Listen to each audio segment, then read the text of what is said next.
Hello everyone, this is Niv here. I'm gonna do a different video today. What I'll be doing is going over my matches from the last challenge, the Legacy Challenge of course. Same deck pretty much, just Bam Miracle. I would say the biggest change is I put the Terminuses in the sideboard, and I think that's mainly a metagame call and nothing right or wrong. You can have them in the main deck, sideboard. It really depends on what you're expecting. I just think they're really bad against Delver and the Jeskai Saga deck right now. So I'm not a big fan of them. It also gives me more slots for Snapcaster Mage, which is a card I've been liking more now, mainly due to Prismatic Ending. So more good, cheap interaction and cards that work well with Snapcaster Mage. So I won't go over the deck list too much. So just hop in and see the games, and I'll try to. If you have some scenario, you can stop the video and think what you would do, and then you can see what I did, and we discuss it on Discord, and you can message me on Twitter. So round one, I don't know this opponent, so mainly on the draw. Got a pretty good hand here, just lands, brainstorm, can never go wrong with that. Opponent revealed Yorion, played a plane, so that's shows pretty much this is a Death and Taxes deck. On a slow hand, I would say, nothing too fast, just Charming Prince turn 2 is probably one of the worst 2 drops you could have here for him, but obviously for me it's great, since not a Thalia, not a Spirit of Labyrinth. So he's just going a bit, let's say, more aggressive. He did scry 2 to the bottom again. Here I will brainstorm, mainly looking for Uro would be great, even though he has Karakas, but at least he'll give me life, some land drops, so help me speed up my land drops a bit. Also just Sword to Plowshare or Prismatic Ending, Snapcaster Mage, any card advantage or cards. So I do hit Forest plus Civil Library. It's kind of hard with this replay, but I put 2 lands back because in general, you do need lands against Death and Taxes because they have Wasteland rich imports. But here I'm just totally flooded, so there's absolutely no reason. Here I just play Forest Pass. This is very indicative of Endurance, obviously, or Ice Fang. And the opponent, if he attacks, that means he probably has a Sword to Plowshares. Now I could force it, or I could just let it resolve, since I do gain the 3 life back, so it's not that big of a deal. But if he does play the sword, I think I'd rather force it and get the tempo back. And if he has 2, well, okay, he has 2 force, he has 2 swords, but that's kind of like, he is an 80 card deck, so the opponent has a sword, so I force. Pitching Brainstorm, obviously I'd love to have that Brainstorm, but I'm fine with that. He plays Aether Vial, and here just play my Sylvan Library, draw a sword, which is always a good card to have. Now I'm mainly digging for Prismatic Ending, because I really want to get this Vial off the board, because first of all, Vial plus Caracas is basically, well, this is obviously the best situation for the opponent. But yeah, Vial plus Caracas is great for protecting Thalia or even Yorion. So yeah, now I'm just flooding out. Obviously there's not much to say. I think here I do get aggressive, because I'm not winning if the game goes slowly, because he does have a Yorion, and he does have 2 spells in hand, because he's been missing land drops. He draws the 1 of Sword of Fire and Ice, which is a big bummer, because that card is super good here. The Force of Negation was 1 turn too late. Draw Stoneforge. This game is getting out of hand quickly. I have to basically Sword the Stoneforge here, because or else the opponent just gets Caldra going, and I basically lose pretty much some spot. Yeah, so here I'm gonna try and double block. I'm not forced to do it. I could just take 6, but I don't really want to give my opponent a card. He does have a second Flicker Wisp, which just perfect here. Another Vial, which is not relevant. Brainstorm finds me Dress Down plus Sword, which is nice, definitely nice. But I'm mainly looking for Prismatic Ending for the swords, or else this game will. Basically, I'm going to lose to the swords because I need to kill almost every creature now. Yeah, so I've shuffled away the Force of Negation plus land, draw another land, which is a bit of a bummer. This whole game basically was playing around. If I could have played,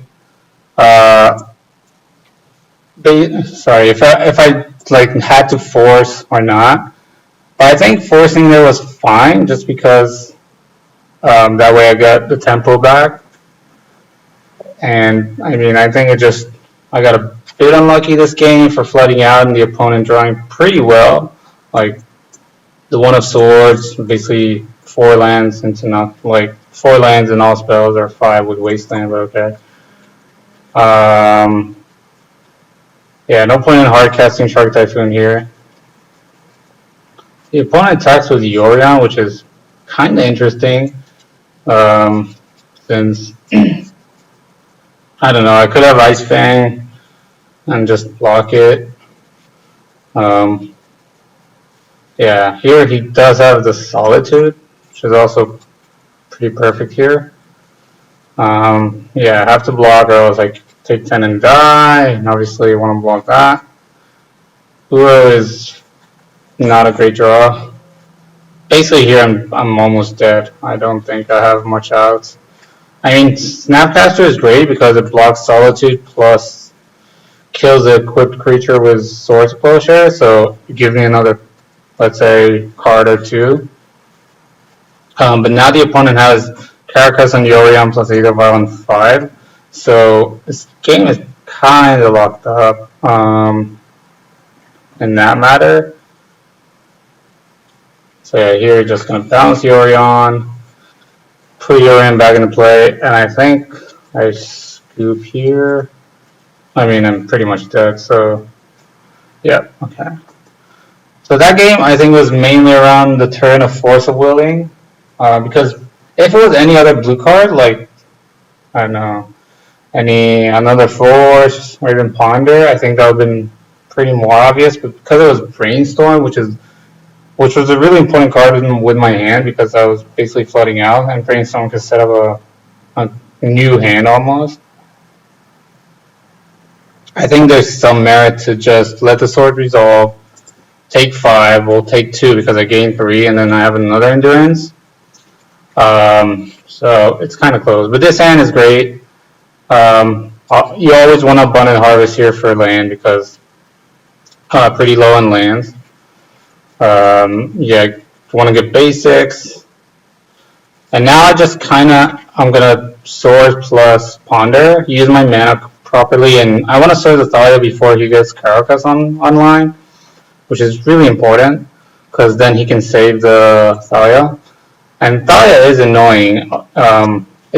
I think it's much less annoying now that I have Dress Down, so I can even block with like an Ice Fang or Snapcaster Mage or whatever. But here I can use my mana well and that's fine. Now the Ponder here is interesting. I don't need the second row because I have one, but because I have Force of Will, that's fine. I can just pitch one row to Force of Will. I don't mind also second row against Swords to Plowshare deck or Skyclave Apparition. He has like this. Death and Taxes basically has so many cards that just exile the rows, so even having a second one is totally fine. So this is a pretty easy keep of a Ponder. Because Force of Will is a card I do want. Misty Rainforest is a Force land for Jace, and Uro is a blue card worst case scenario for Force, or if they sword the Uro. Yeah, obviously want to attack because their deck is basically. So yeah, he plays Spirit, and I have to force it because I don't have a way to actually interact with it. And I pitched the Uro because the opponent played Carapace, so Uro is now much worse. So this game's going pretty well, but like we saw last game that it can just go crazy. But the difference is here, I have a Jace going, so I have really good card advantage going. This is also an interesting spot. So opponent end of turn swords my Ice Fang, which is totally fine. I couldn't care less about that. Now he plays this Sword of Fire and Ice. Now I could force pitch, probably early. You definitely don't want to pitch Shark Typhoon here. That would be a huge mistake. And then play Endurance, but because he has Mother Runes, he can just give protection from green to Flickerous and still kill my Jace. So I'd rather just hardcast Force, do the 1-for-1 and then 2-for-1 myself. Definitely not pitch Shark Typhoon. That's the best card in this matchup almost. So kill he attacks Jace, that's fine. Here I'm just gonna play Uro. Now here I could abundant harvest for a land, but I think that's way too greedy. Just play the Sylvan Library, get the card advantage going, or make him have the Skyclave Apparition, which this game he does not have. The opponent this game is a bit flooded, so that's pretty good. Here I pay 4 because, the opponent, we already seen that he uses Sword of Fire and Ice, so he needs land plus Call Draw for some hasty creature, so the most damage he can deal is 4. And yeah, hardcast Shark Typhoon, and the opponent's basically dead from there. I don't think there's a way you can win. Yorion does nothing, and eventually I'll draw something between Harvest, Ponder, Sylvan Library. Uro also is another card draw, plus 3 life is basically another card with Sylvan Library. So yeah, that game was pretty straightforward, that the opponent did not have Aether Vial. I think Aether Vial is the most important card in the matchup for Death and Taxes, because it makes their deck much more efficient and way less fair. Because if they're playing 2 mana for 2 and paying 3 mana for a 3 mana card and so on, then they're way more fair. So here, turn 1 Vial, so I definitely want this Prismatic Ending. But the thing is, the opponent just goes more Aether Vials. So this game is wild. Now I could easily Prismatic Ending the Vial on, the most upticked Vial, which was this one. Or I could just use my mana plus play Forest, play the Sylvan Library, and hope that it sticks and gives me some card advantage. And maybe the opponent doesn't have so much gas because he's Vial flooded, so even if he has, let's say, 1 or 2 more lands plus, let's say, or even 1 land plus a creature, even if it's a Stoneforge Mystic, I'd rather keep the Prismatic Ending for that, so I can kill that. And then basically I'm trying to control the Vials in a different way with card advantage and hopefully find my No Rod, which is also something that I did not discuss. So sideboard, I took out 4 forces, the Force of Negation, 2 Force of Wills, and 2 Endurance. Endurance might seem good in the matchup, but it actually doesn't do much. It's basically a 3 mana, 3/4 flash reach. Other than that, it does nothing. So you really don't. And also they can easily control it with Skyclave Apparition, just Mother of Runes, or Source of Plowshare. So I really don't I do keep 1 because I think it's fine to have just another threat to block their guys or flash it in. It's pretty nice. So here the opponent goes Stoneforge Mystic, pay mana, gets Sword of Fire and Ice, and then this is important here. He flashes in on my draw step. So this just shows me straight up this is a Spirit of the Labyrinth. So I do want to use my Brainstorm because obviously I won't get to draw cards from Sylvan Library. So I know the opponent has 4 cards. One of them is Spirit of the Labyrinth that he's going to violate now. The other is Sword of Fire and Ice that he showed us. And 2 unknowns that are also non-lands because he missed land drops. So he has 4 spells. Here I pretty much just want a prismatic ending the Stoneforge Mystic. This game is going really, really not good. Because my hope is that the opponent is flooding out a bit or has like at least 1 or 2 more lands. But he just has 2 lands, 3 vials, all spells, which is basically the nightmare of a draw for me. Like, this game is really, really bad. The only way I think I could win this game is basically draw a no rod. What I could have done last turn is actually fetch, so I have a new draw. What might have been the play, but I think I did want to draw the Savannah because my fear was that the opponent like wastelands my Caracas, and yeah, now the opponent is going crazy. Like Recruiter, just another Stoneforge, gets the Cauldron, and now basically Terminus are done. That's like the only way I can get back in this game. He goes upkeep Recruiter, which is kind of interesting, and gets another Recruiter. So he has a lot going on. Like here, I think he made a small mistake with tagging the Charming Prince. I think there's no reason to attack there. Just attack the Sword the Recruiter. Actually, he should have probably equipped the Sword to the Charming Prince and then just attack with that. So he gets Spirit of the Labyrinth, so I do want to dress down so I can draw cards for this turn. Basically, what I want to do is somehow find like Ponder into Brainstorm plus Terminus. That's, I think, the only way I can really win this game. I think I know he has. I think his hand is Charming Prince plus Cauldron. So I think the only way I can win this game is basically Ponder into Brainstorm into Terminus, because I need to draw it on his turn. And even then, it's kind of bad because it's like I draw 1 card, let's say the Terminus, and then I have to put 2 cards back because of Spirit, so I don't draw 3 with Brainstorm. So here is a straight up shuffle, draw back to basic, just scoop.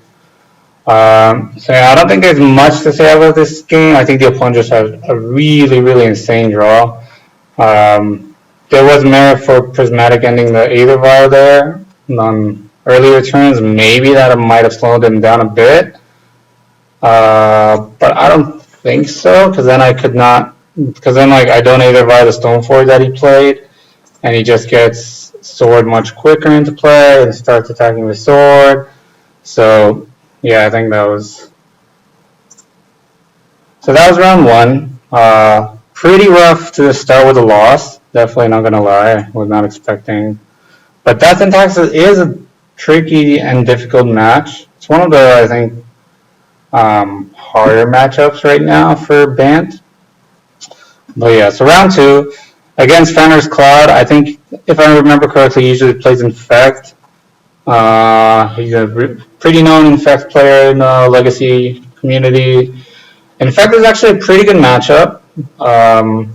I mean, we have a lot of removal spells, now even more prismatic ending, and also just good interaction, just straight up. Here it's a pretty easy sword to closure. You don't want him to have Noble Hierarch. Noble Hierarch is really, really good because it makes them accelerate, never mind the Exalted as well, but the way you want to approach this matchup, for example here, just let him take 1, it doesn't matter. And you want to end of turn use the Brainstorm, the Swords. So here, yeah, just Brainstorm, play the Savannah, which is kind of telling of Endurance, but it's fine. He could daze the Endurance, but like Endurance is going to trade 1 for 1 basically anyway, and I do want to get the daze out of his hand because I am Mana Light, so I think that's good the way this worked. So here, yeah, just play Ice Fang, pass.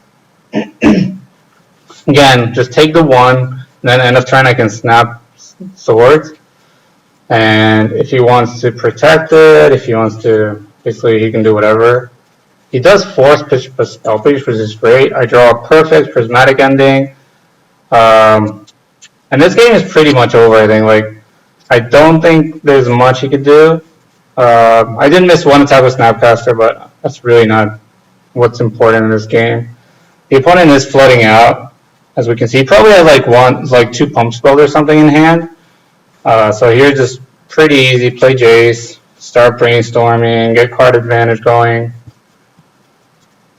Now I also have Snap plus Swords up, plus Force of Will, which is just great. There's no point in forcing this because I have Snap plus Prismatic Ending. So yeah, just continue brainstorming, find another Prismatic Ending, which is great. Use that one. Set a Snapcaster Mage. Now we can freely attack. I think this game is basically over. I don't see how the opponent wins. I do easily, like, let's just play Endurance. I do want to shuffle, put back his card because there is a +6/+6 Delve pump spell. Now, I don't know if he plays it or not, right? I'm assuming. And yeah, Endurance, sure, Invigorate, that's fine. We can trade, like, basically trading for a pump spell here is great for me. And yeah, now we just get Uro back, start the beats, or start the card advantage. Ponder, I think, yeah, I just shuffled that Ponder. I think it was like 2 or 3 lanes. So this game is pretty much over as long as you basically don't want to attack with Ice Fang like ever. You just want to, because having Death Touch is huge here. So yeah, here's just easy block with Ice Fang. And okay. The opponent doesn't even have another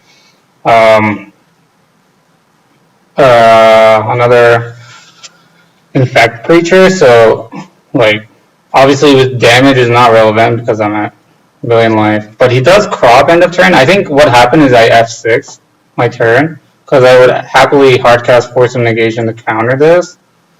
But even if you did that, I don't really care because I have Snapcaster for Swords plus just all these counter spells. I have Snap, Swords plus hardcast Force of Negation plus like alternative cost other 2 forces, so I'm way protected to just win the game. But yeah, I think I obviously should have Force of Negation this crop rotation. So that was pretty much straight up how the match I think usually goes. I haven't obviously played against Infect that much. So sideboard, I did side in 2 carpets. I sat out all the forces. Well, not all, but obviously Force of Negation is bad. I have 2 Force of Wills, 1 Uro because, well, he's not a creature, like the damage is the life gain is irrelevant, so that's an easily sideboarded out card. I don't like siding in explosives because, I mean, it doesn't kill Inkmoth Nexus. His threats are like 1 and 2 mana cost, so, and 1 land because I am siding in 2 carpets, and he is not a wasteland deck, so I don't really need like a bunch of mana. But the thing about carpet is just nice that it speeds me up. And I did side in the Flusterstorm and not Veil. And the thing about Flusterstorm that it can just counter an Invigorate or something like that. Here's just a great hand. We have turn 1 carpet, which is perfect here because, I mean, here if he dazes this, I really do not care because it slows him down. So yeah, we just have it all. Triple Prismatic Ending actually.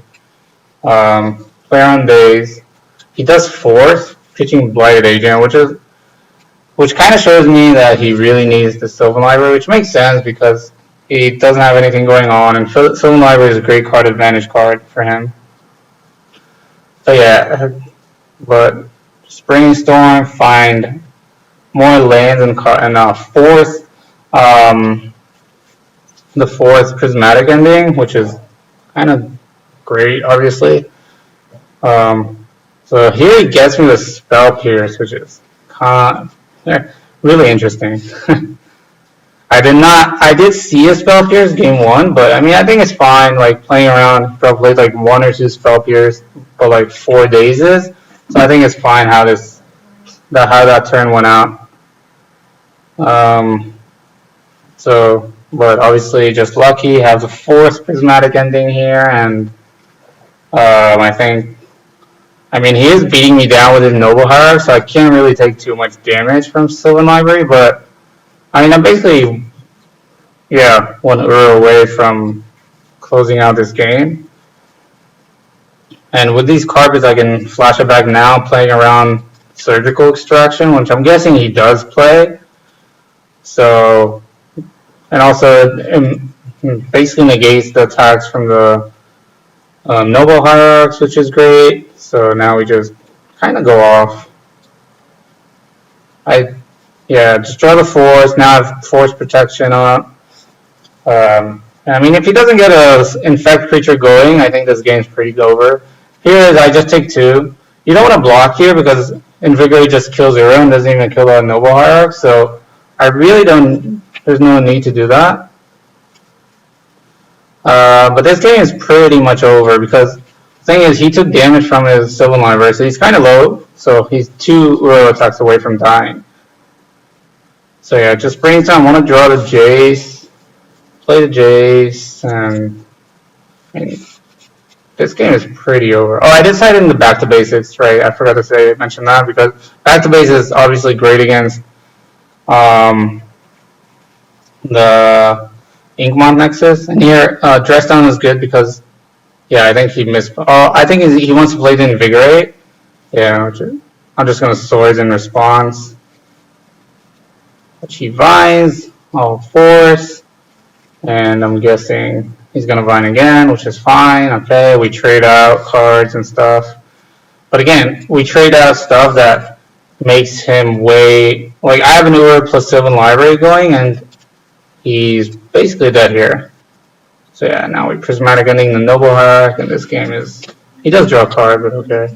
I guess he could draw force and still be in it a bit. Like he'll have to force of will this and then chomp, and yeah. So that was pretty straightforward. Round 2. Round 3 against XJ Cloud. Basically my finals opponent from Anzi's tournament. In case you haven't seen it, I highly recommend go watch the Twitch videos. And so XJ Cloud is a well-known, very good Death and Taxes player. As you can see, Yoran revealed. So yeah, this is. So yeah, Force of Will is a vibe because, like I said last time against Death and Taxes, is the best card against our deck. I do see 2 lands in Endurance with Ponder. I think that's fine because the thing is, Endurance is fine here when he doesn't have Vial, so we're playing the fair game. He doesn't play anything on turn 2, which is kind of weird, I must say.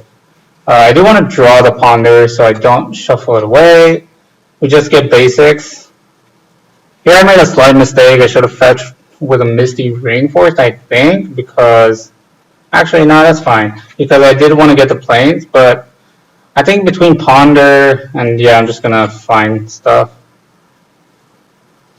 And you don't really want to fight over swords on the road because they have Caracas. And here this is a snap Force of Negation. Like that's the most important Force of Negation card you want to use on basically. Okay, he just gets Yor into hand, which is fine. Draw. Really hoping to hit a land here. Another swords, okay. We're just trading off. It looks like he gets a hand with a bunch of swords and maybe Skyclave apparitions and stuff. Because he's basically not doing any of his Thalia shenanigans or stuff like that, so. But now I'm basically looking for like a Sylvan Library, because if I Sylvan Library Skyclave, I have the Dress Down going, so that's really, really good for me. Mother Rings is fine. We got that covered with Prismatic Ending.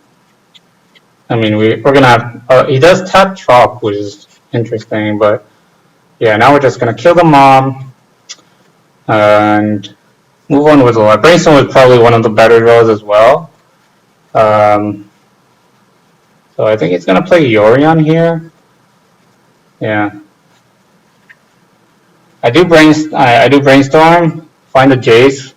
Basically, I was looking for like Jace plus. Here I made a mistake. I should have got basic plains, I think, or Savannah, because I did wanna play Endurance just for Jace protection. Yeah, I think that was a slight mistake. I'm not really sure. I should have got Savannah though, not Trop. That's for sure. If I still have it, I'm not sure. Do I still have it? Yeah. So he plays another sword, which is interesting. Like all the swords, he does have the Skyclay. So he definitely kept a hand with a lot of swords and Skyclays, which for me is perfect, right? Because I mean, it doesn't matter here. Yeah, just here I just drew it all. Like got prismatic ending for that, plus still in library, and I'm at 34 life. So this game is way over. Like it's basically going to take some time. I did draw my one-up Caracas, which is perfect because basically stops Yorion from doing his stuff. And I just want to start plussing because the thing is I have still in library for my card advantage. So just want to control his draw steps. He flicker whips, that's fine. Just like -1 loyalty on my Jace. I do endurance. I think I endurance myself because I don't want to deck. Yeah, I did shuffle back in a lot of land, which is kind of annoying, but that's fine. Yeah, I just pay all.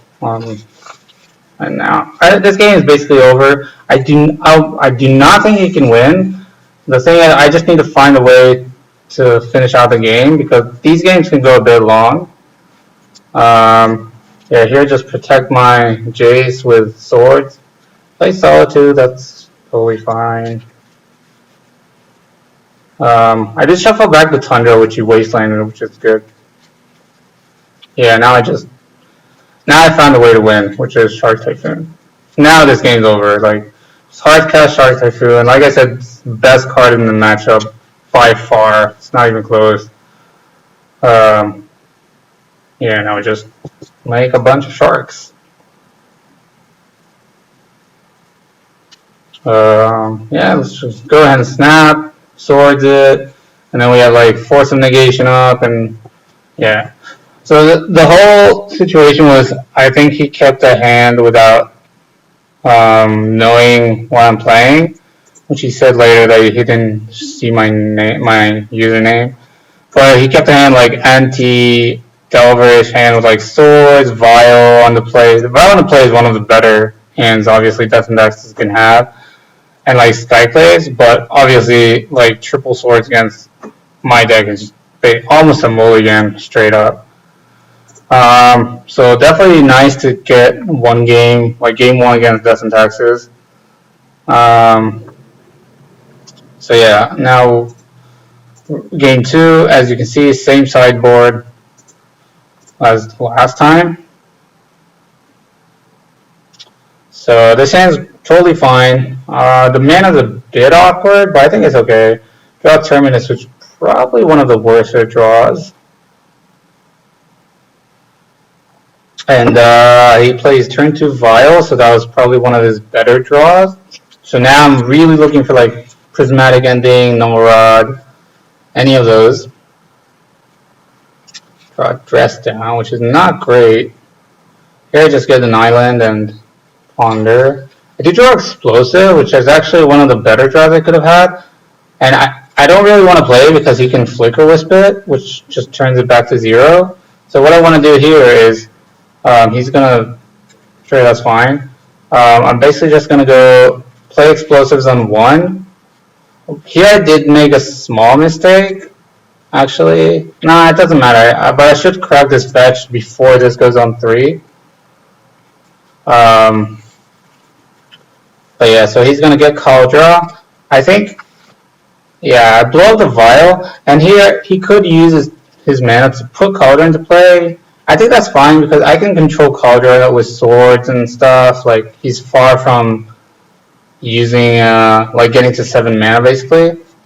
And drawing Brainstorm is just probably the perfect draw there. Because now I can, also Norod was a really good draw.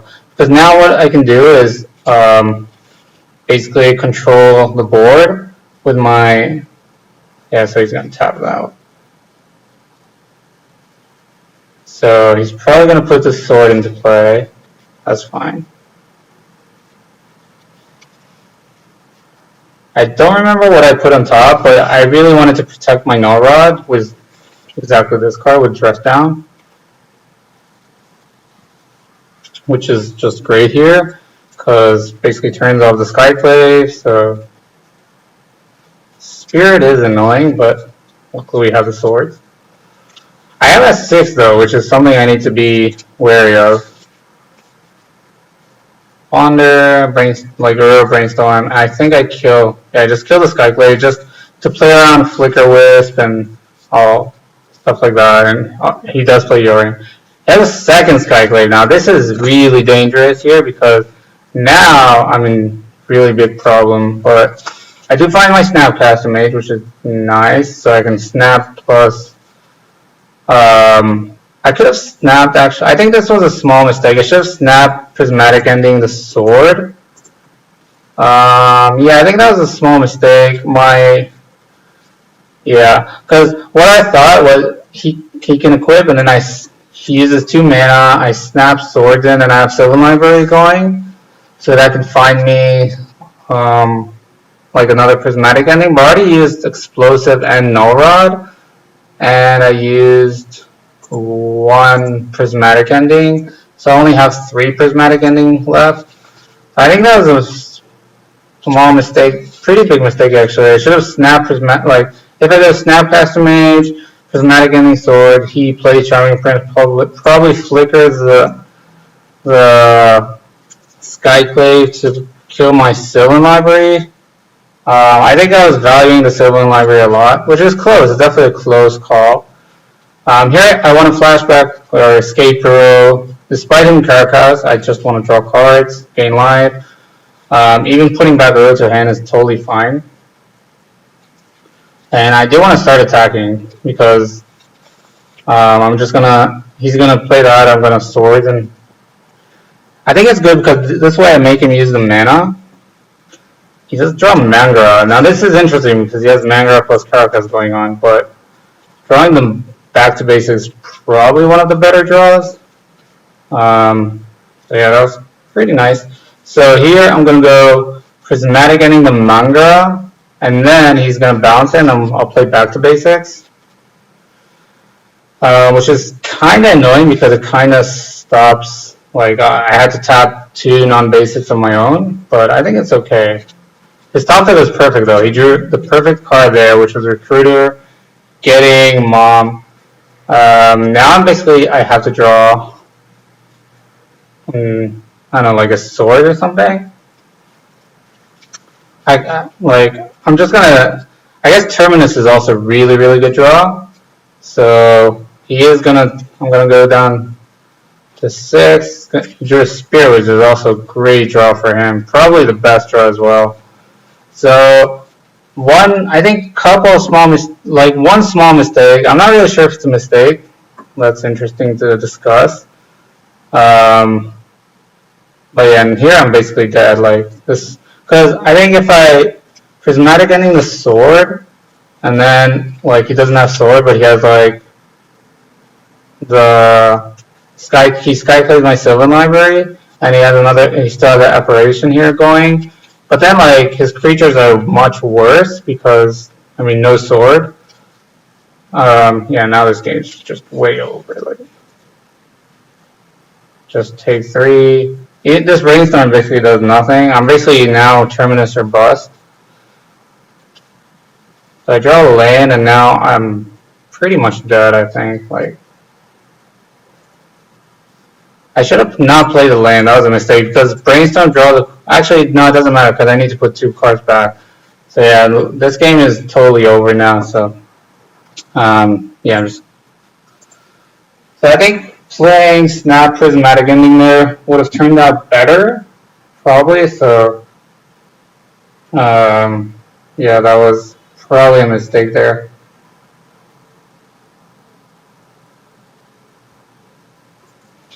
So let's see game 3. I got a pretty good hand. Just going to ponder for lands, which is what I see, the lands plus sword. I do see another Misty, which is kind of awkward, but I think it's fine. Now, another interesting thing that he doesn't have Vial, again, like I said, it's almost the only important card in the matchup. But also he doesn't have a 2-drop, which is really weird. Like, no 2-drop, no, I don't know, it's really weird hand. I'm not really sure what he kept. But here I just Abundant Harvest. I don't really need Abundant Harvest for lands because there's really no reason to. So here what's going to happen, he's going to attack, I'm going to block, and I'm going to dress down and draw a card. He's going to use swords, but I think that's fine because what happened here is basically I made Ice Fang get another card from his hand. So now the thing is, but now he does have Thalia plus Caracal. So, but now the trigger, like the static ability from Thalia is not relevant, so I can slam my Jays, just brainstorm, and I think this game is pretty much over almost. I mean, not over because he could easily have just more good cards or stuff. But I think I should have maybe got a basic lander because I do have the back to basics in hand. But now I'm just gonna, yeah, like he's gonna pro blue, I'm gonna swords that. Just play my land, I think, yeah, just pass. You don't want to play back to basics here because actually I want to get a 6-man and just slam Shark Typhoon. Shark Typhoon again is probably one of the better cards in the matchup. So I did find a Terminus, which is great. So just play land. I should have played back to basics here actually, I think. I don't know why I didn't. Oh, okay. Oh, I cycle Shark Typhoon to Terminus because, oh, okay, never mind. Yeah, because I want to protect my Jays. And here I do get the, well, kind of 2-for-1, but I just cycle Shark Typhoon for it. So yeah, he played Jite, Mom, he got Yorion to hand. But I think this game is kind of over now because I have Jace going for way, way too long. And yeah, back to basics will make the whole Yorion plus Caracal much worse. I should have fetched Forest. I have no clue what I did. That was just total mistake. Also, like, the thing is, time is a big issue in this matchup. So you really want to make sure you are like playing well to your time. Because this, even though we both have 6 minutes on the clock, this matchup could easily go to time. So really don't want to like go low on time here. Here I'm just gonna endurance myself. Again, just there's really no reason not to. Because like the thing about if I draw Uro, I don't think it will be that relevant because he's first of all he's attacking in the air. Plus he has Caracal. I do have back to basics, but here it's an interesting. He just want to kill my Jays, but for me that's perfect because it makes him use his Flicker Wisp, and I just classically draw the second Jace. I just take all the damage here. I think that's fine, because, yeah, you just wanna, I just bounce a Yorion. Now he kinda has to draw something for this Endurance to kill my Jace, which he does, which is a bit of a bummer. Yeah, just Skyclave. I wonder what he's gonna Skyclave mine Jace. That makes sense. But it's not like I don't have card advantage going on. I do have with Sylvan Library, so.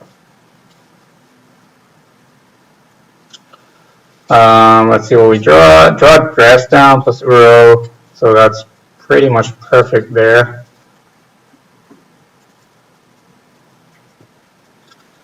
Yeah, I think like this game is gonna go a bit longer, but I feel pretty confident in this game. Again, like first of all, I have the time advantage. Plus, I do here. I'm just gonna get an island plus Dress Down, so this Yorion won't do its craziness.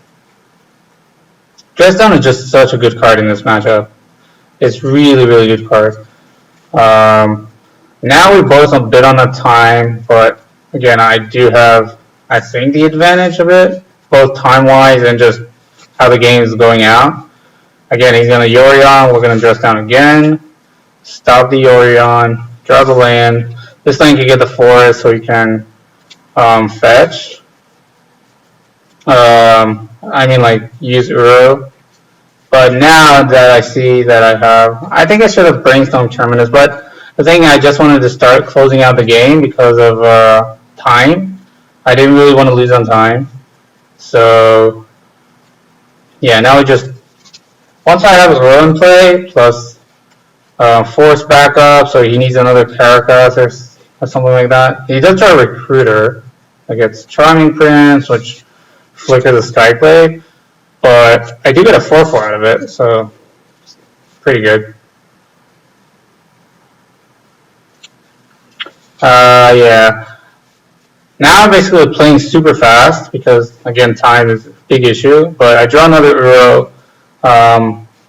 Also, the opponent is really high life total, so really you gotta make sure you don't lose to time.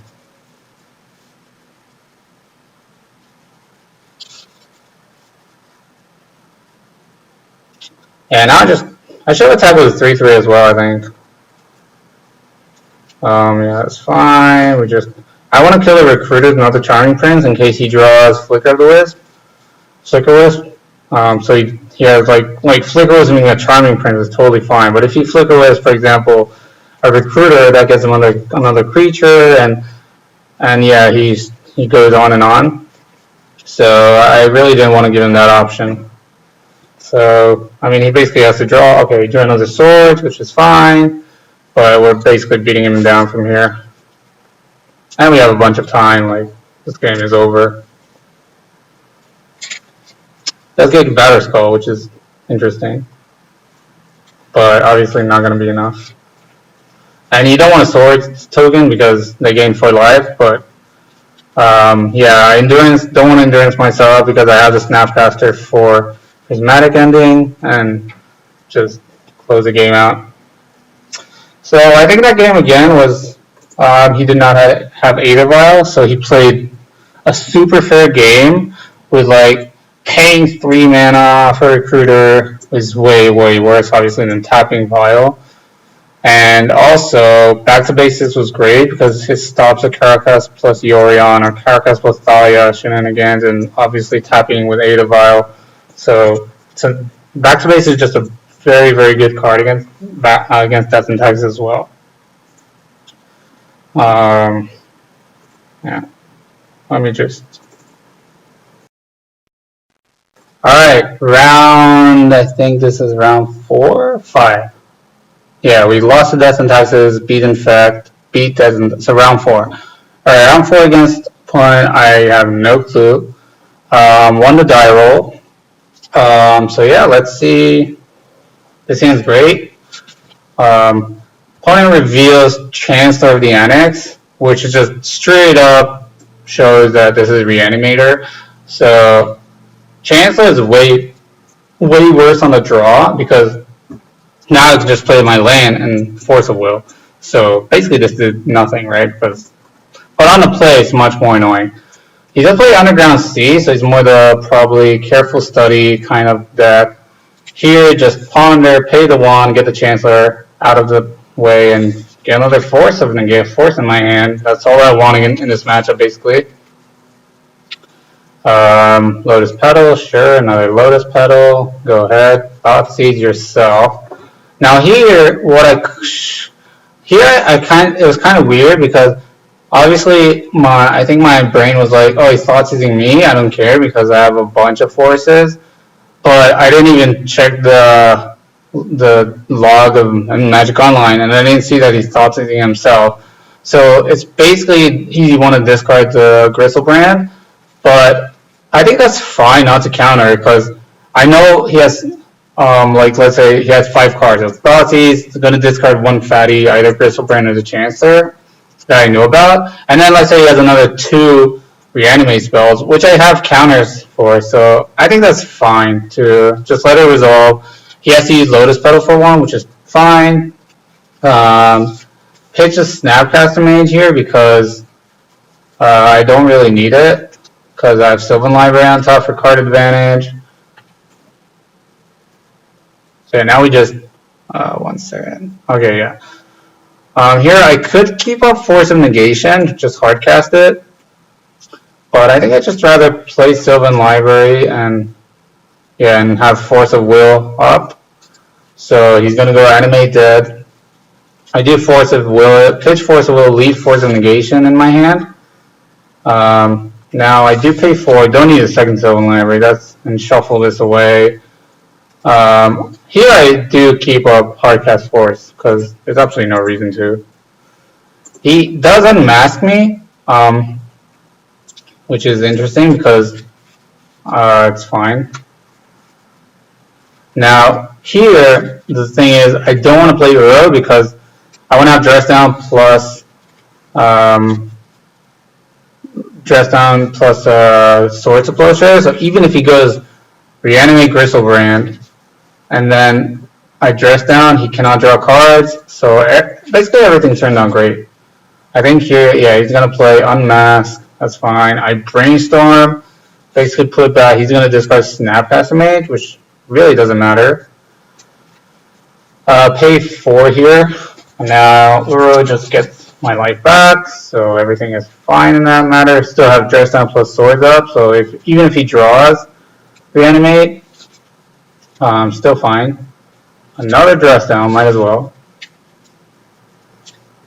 Again, I don't want to get back Uro because I want to have Dress Down, because he could have the card Reanimate or just some instant speed, which I cannot think about now. He goes Dark Ritual Grief, which I'll happily Dress Down, so he doesn't discard a card. So again, just another almost 3 for 1 or something like that. I don't know, but this game is basically over. Now I also have Endurance, so even if he draws a Reanimate, it really doesn't matter. This matchup is probably one of the better matchups because having Endurance means I have 9 forces main deck, and then like another force basically in the sideboard. Because Endurance is basically a force against them. Yeah, the opponent attacks, obviously. It's not like he can't really do much, so I mean, he could block, but we'll happily raise this. I mean, it's not even a raise because I have Uro gaining me life back. Yeah, this game is totally over. I did Swords it, might as well. I don't know. It really doesn't matter. I think he plays another Grief here. Oh, he plays Unmask. Okay, which I'll just play Brainstorm, hide some stuff, and just Endurance him. And now the game is way over. Like, there's no way he can win now. Yeah, I mean, he has one dead card in hand. His out is probably like Faithless Looting plus into like Gristlebrand and Reanimate spell, and then he can play it. But then it has to be animated because he cannot reanimate because he's taking 9 next turn. So yeah, let's see game 2. In the sideboard, I brought in Veil of Summer, brought in Flusterstorm, Endurance, and I took out 4 Prismatic Ending, 1 Swords, 1 Abundant Harvest. Let me see what else I brought. Oh, I brought in Hullbreacher as well because Hullbreacher is pretty nice against Gristlebrand. Also, Canonist is really good against them because it's just obviously they usually play like 2 spells per turn, and with Gristlebrand they start going off, so that stops that. So I brought in these, Flusterstorm. So basically these 6 and took out 4 Prismatic Ending, 1 Sword, 1 Abundant Harvest. Abundant Harvest is, I mean, it's a green card, so I was kind of worried about taking on that matter, but that's fine. Opponent mulligans. Here I have pretty much a perfect hand. Like again, Endurance being a Force of Will card is just great, so I could just say land go for days with this hand. I think it's really doesn't matter. The opponent can go if he wants to play like he plays Unmasked, pitches Unmasked, I Veil, so that's perfect for me. Faceless Looting, I do want to force a negation that obviously because I have flashback. I did pitch Brainstorm because I think Uro is actually pretty good here, and I don't really need the Brainstorm that much. Here it's pretty straight up. He reanimates, Gristlebrand, I Endurance. I do pitch Endurance, which I think for him is good, but I think this is the turn where I was hoping, okay, draw either blue spell or green spell, because I have the Force plus Endurance. And even if I didn't draw, he still needs like Entomb plus a Reanimate out of 3 cards that he has. So yeah, but now this game again is pretty much over. I don't think there's any way the opponent can get back in this game. Just pretty textbook from here. Just drawing 2 cards per turn. I have like Force plus Endurance. Yeah, so this matchup is just really, really good. Probably one of the better matchups for this deck. He reanimates Endurance, which is kind of funny. Like, I don't know. I think this game is basically over. Yeah, because play Endurance and he dies, basically.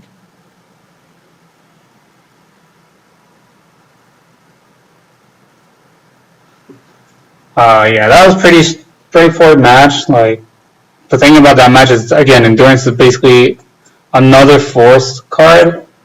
Obviously, it's a green Force card. And this matchup is so relevant that this matchup just turned out really, really good. Alright, let's go to round 4. Let's go to round 5. So here I'm 3-1 after 0-1 loss. So crawling back slowly, I would say. It's okay. Hello there. Alright, back for round 5, I think. Yeah. So against Onion Lotus, on the play. I don't really know what he's playing, but it is a name I recognize for sure. So up for a grind. This hand's pretty slow, to be honest. I was kind of not sure if I should keep it, yes or no. But the thing is, I felt like it was fine. Sadly, I have to force this Valakut Exploration using my Jace, which is one of the better cards against lands, specifically. But drawing Ruhr here was really, really good. Just gives us a lot of good stuff to do into Prismatic Ending. And I do want to... it's going a bit too fast. And I did want to Prismatic Ending the Mox Diamond because the opponent went Ancient Tomb and Field of Dead, so he might be color screwed. But he basically just had the nuts now. He went Mox Diamond into land, into Valakut Exploration land, hit Life from the Loam. So this was pretty much the perfect sequencing for him. But I did ponder, find the Shark Typhoon, which is probably the best card against land. Definitely game 1 when they don't have Pyroblast and so on. They just have Blast Zone basically. So yeah, here I just Snapcaster, Prismatic Ending. And this is another situation where Snapcaster was really good because basically it gave us another Prismatic Ending for Valakut Exploration. So in this matchup, I am the aggressor, which is important to notice. Yeah, so opponent drew another Life from the Loam, which kind of sucks because it's really good for him. And he drew the Caracas, which makes my Uro bad. And here I just cycle the Loam. I cycle the Typhoon. I'm looking for another Endurance. I should have Swords here, but this game is pretty much over. Like, there's not much I can hit. But I did want him to, like, the reason I attacked, and I think him using the Merit Leech there was kind of a mistake because I could easily have Prismatic Ending and then he doesn't gain 20 life and it gives me more outs even. Because here, for example, if I don't have the swords, he might have something for Shark. I'm not even sure what, but even then I could just draw a Prismatic Ending and he doesn't gain the life. And then the Shark can kill him, to be honest. So that's something, but he can easily make another 20/20. Here I just Swords. Here is Caracas, double Wasteland me out, and this game is really, really over by now. I think it's just now that he also gained 20 life, so my, let's say, aggro plan is not really relevant, and he's just going to Field of the Dead me out. I really need to draw multiple endurances now, or at least one to shuffle back the other and then draw the other one. Just here, I did leave Tundra plus Savannah in the graveyard for endurance. I think that's a small mistake. Should have just took them out, because the thing is with endurance in the deck, you want to make sure what you have in your graveyard, so in case you endurance back cards. Yeah, this game is going on for a while, but eventually I concede, because I'm not going to win this game. Like, obviously I'm not losing now, but I am losing, let's say, in 2-3 turns. My hand is total garbage. So time is a big issue in this matchup. It's a really slow, grindy matchup. So I do want to save time here, and that's my reasoning for conceding there. Alright, game 2, sideboarding. So I sided out 1 force, and 1 prismatic. It's kind of weird that I side out prismatic ending and sword. I'm not really sure, like 100% how to do it. I do leave in some dress downs because I didn't see Urza Saga, but he could easily be on Urza Saga, which makes dress down obviously way better. Like, I don't want to side out more prismatic endings for more, like either more swords and more prismatic endings, because prismatic ending is really good against all the exploration effects, like Valakut or exploration itself, also Sylvan Library, and just hitting a random mox can be crucial. But also, like sword, you do need it now for 2020. You can't just lose to it. And now I have less Ice Fangs Quaddle, so I can't really rely on that. What I side in is obviously endurance is insane.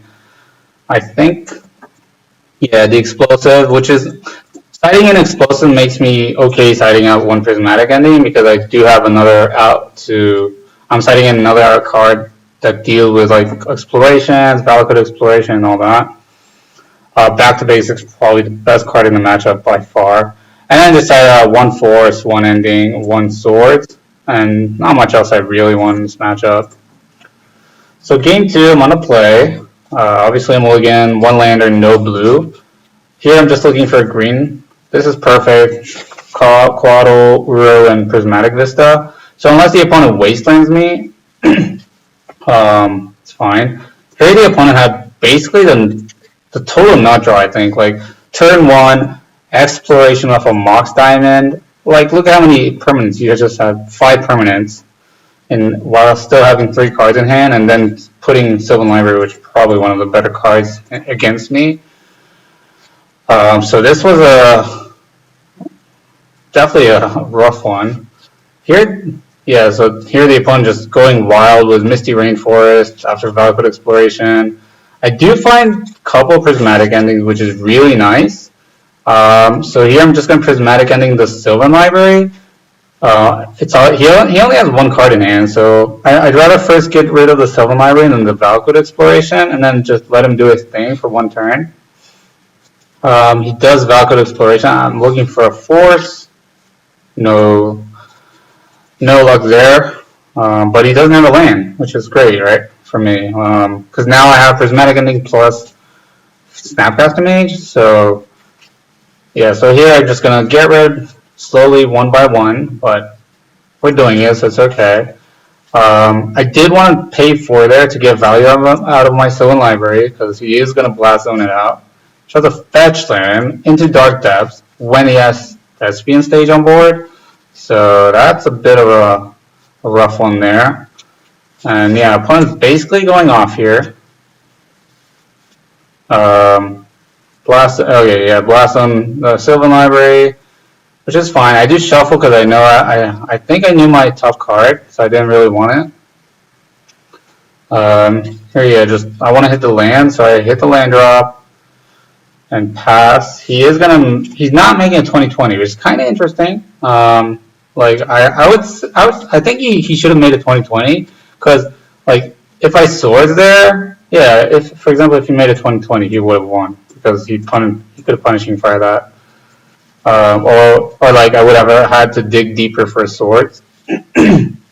So obviously I cannot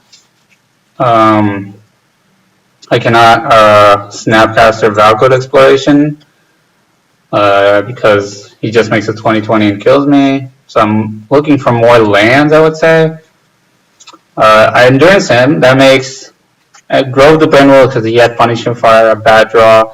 It makes Life on the Loam a bad draw. Here, his last card is Pirate. So I force this. I do plus leaving him with Life from the Loam, which was probably a mistake because now he's going to make a 20/20 and his Life from the Loam is online. But unless he hits something off this Valakut Exploration, which he does, he hits Carcass Crop Rotation, Wasteland, and he's going off. But the good thing is now I can just bounce the token and continue. I am obviously double Wasteland in me, so that's kind of bad.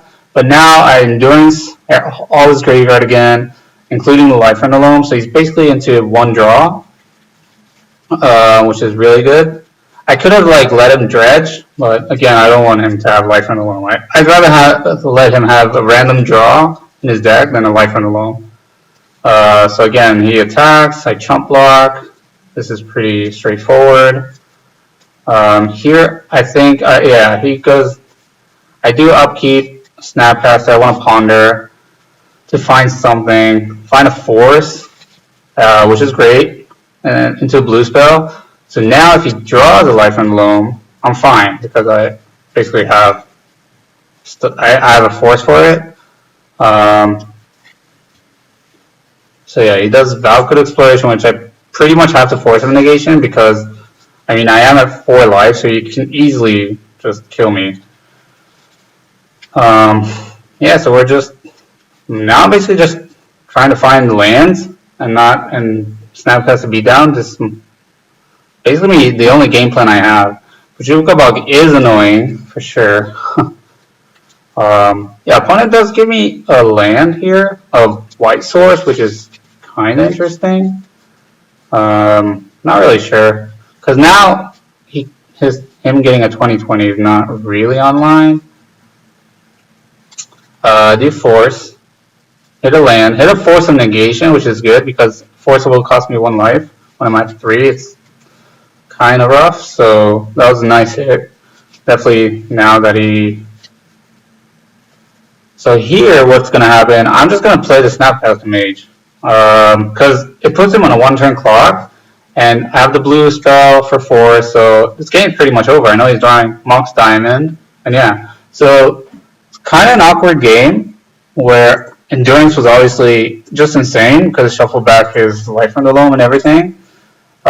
He did draw 4 Valakut Explorations, which I had answers to, like I had the Force of Negations and Prismatic Endings. Basically, obviously Jace was just insane, bouncing the tokens, giving me card advantage and so on, making sure he doesn't draw anything. The one small mistake maybe was leaving the Life from the Loam on top because I didn't notice that he makes a 20/20, then he has lands in the graveyard to get back. So that's just a small thing to be sure about. So let's go to game 3. And that was round 5. Yeah. All right, round 5. On the draw against lands, I am up time, which is really important. This hand's great. I have great mana, Force of Negation, Sylvan Library, Prismatic Ending. Basically, this hand has everything I want it to have. So here I'm just going to get basic island, basic forest, play my Sylvan Library. I think the opponent kept a Pyroblast kind of hand because of Taiga. Kept a really, really slow hand, which is kind of weird. I don't know what he kept, but so here, just play Uro. I could have paid 4 lives there, but I kind of wanted to be above 20, just in case. He could somehow. Yeah, so here he he makes me fetch, which is pretty smart, I would say. Maybe, I don't know. Maybe I'm not really sure if he thought I needed the card or not. I did take the force here. Now I feel like I'm just in total control of this game. I have multiple forces. Here I'm just going to hard cast Force of Negation. No reason to. Yeah, hard cast. Oh, hard cast Force of Will. He could Pyroblast this, but I mean, so this is important here. What happened is like, yeah, so he had 1 mana, 2 mana on tap, but he needs 3 mana on tap. So if he Pyroblast, he taps the Tygra, so he cannot make a 20/20. So here I hardcast Force of Will. I think it's important. Force of Negation, exiling the life from home is super important in this matchup. So here I got to use my mana really well. Like, sure, this Pyroblast is going to get me anyway in one way or another. So the way that it got me was not so bad because it's just a 1-for-1. Mana-wise, obviously, he got up the mana. Like, I paid 5, he paid 1, but that's fine. And I still have the better force in my hand for Life from the Loam and so on. So here, yeah, I'm just gonna let that resolve, which might seem a bit weird, but because I have Prismatic Ending, and I don't want to play into force another Pyroblast. So yeah, we just continue playing. Now I don't really need to.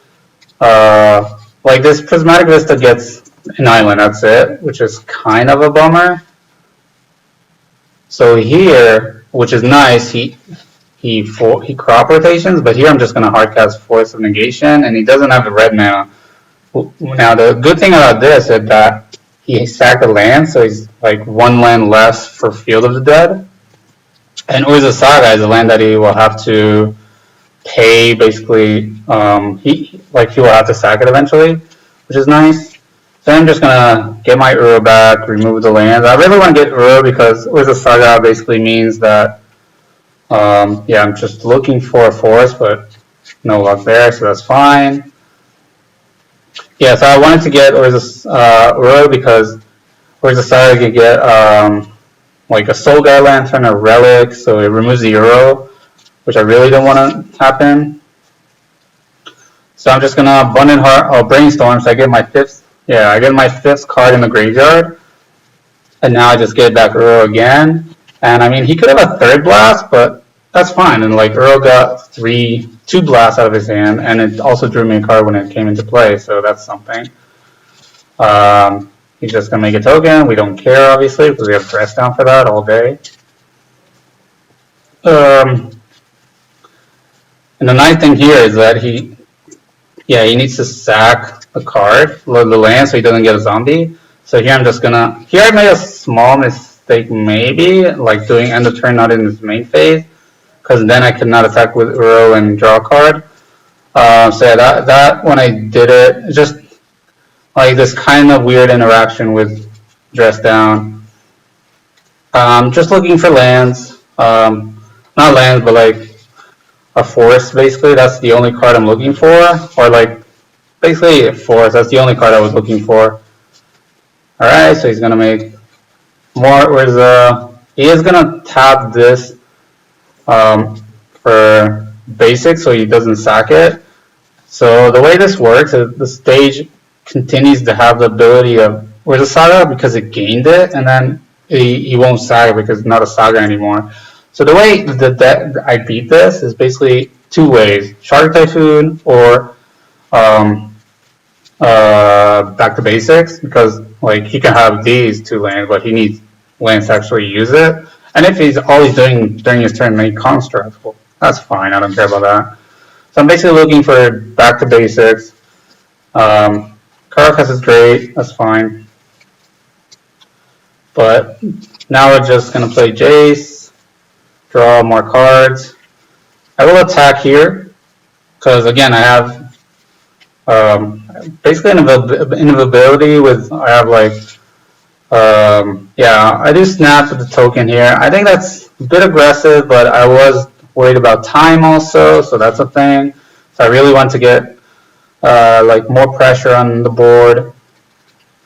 Now I'm just basically going wild with this, like brainstorming, but I'm looking for back to basics. That's the only card I'm looking for now. But yeah, now hard cast Shark Typhoon, and once you hard cast Shark Typhoon, the game's basically over. Here, I made a small mistake because this is another thing. Like you can overpay with Prismatic Ending, and then like if I paid 3, for example, like fetch the land, pay 3, I would have a 3/3 shark and not a 1/1. So that's just a mistake that like time wise, and even though again I'm like 1 minute over time of him, and I am winning this game. Like I don't think I think his chances of winning this game are really really low. So there's that. But and again, if he's just he does get to like copy character, which is kind of annoying. And now he copies Field of the Dead, so he is doing the lands thing for sure. But now I just like I endurance him, okay, because yeah, so he doesn't. So Life Emblem again is not a good draw, and here Shark Typhoon is gonna win. The only thing I'm looking for again is just back to basics. But here, like I said before, he just played a humongous Prismatic Ending and I get a 7/7 shark. So he goes down to 8, and I think that's basically a game. Like here I just force a negation, pitching Uro because he has Caracas, and yeah, get another shark. So the important thing here, like Shark Typhoon is just such a good card. And the way the game played out is that he had to Power Blast, like Hardcast Force of Will, for example. That was great for me. Like I got him to use Power Blast on cards I didn't really care about, like Escaping Uro one time, Force of Will, and Hardcast Force of Will. So all these 1-for-1 were really good for me, but they weren't really that good for the opponent. I mean, I'm not saying he made a mistake. That was probably the correct play for sure. But for me, that was a great exchange of resources. And then because I have Sylvan Library since the beginning of the game, I have both card advantage, card selection. And then once I got like Jace going, I think the game just way over. And from there, just finding a way to win either Shark Typhoon or back to basics. And yeah, so let's go to round 6. So 5-1 here. This is a 7-round tournament. I'm against Bino, which is a really good known legacy vintage player. Usually plays Delver, so I'm expecting Delver. I want to play, which is really, really crucial against Delver. And it's fine. Like, I want to draw, sorry. Alright, yeah, okay.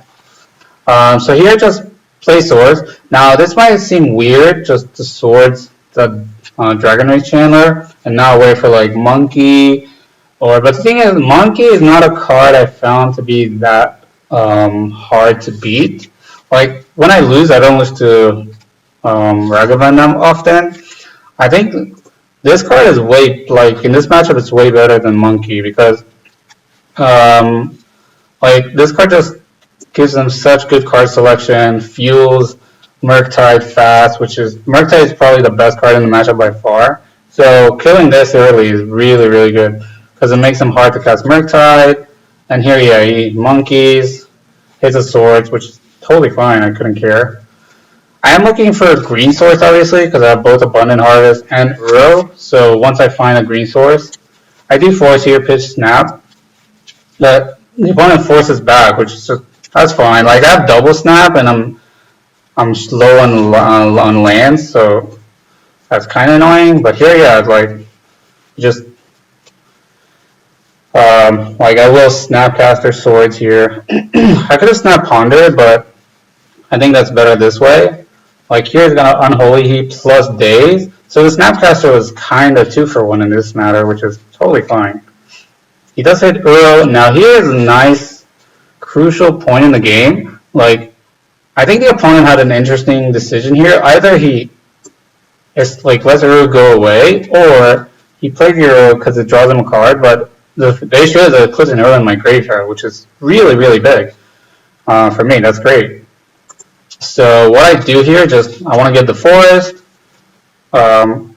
just Abundant Harvest for land, try to hit another green source, which I don't, which is really, really bad, because I hit another island. Expressive Iteration, probably one of the better draws he could have had, into Brainstorm. So he's going off. He's really, really doing his thing. But again, I know he has 4 cards, like one of them is Monkey. So I could have let monkey hit, but I think here is fine. And again, he goes, I do draw the forest, which is the perfect draw. He forces the sword, which is, for me, that was perfect. Because now, like, all right, I get Ur back. What is your, like, you have to draw Murktide, basically. And, I mean, even against Murktide, it's hard to raise, but, I mean, I have Uro, I have double Uro. Main deck Power Blast is interesting, too. Which I did not expect, obviously.